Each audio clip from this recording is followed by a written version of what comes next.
Jón, segðu mér, hvað þarf eiginlega til þess að sigra þetta KR-lið? Herru, við þurfum bara greinilega að leggja aðeins meira að okkur heldur en við gerum hérna í dag og þú veist, þeir eru ekkert en það er ekkert hægt að vinna á.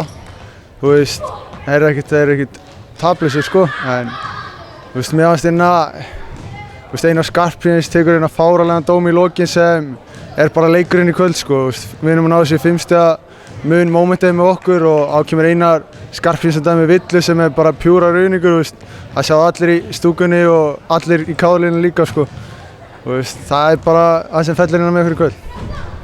Dómarinn hafi haft úrslitaáhrif í kvöld? Já, við hefum allan að fengið séns að vinna, ekki að tapa með 14 og svo var.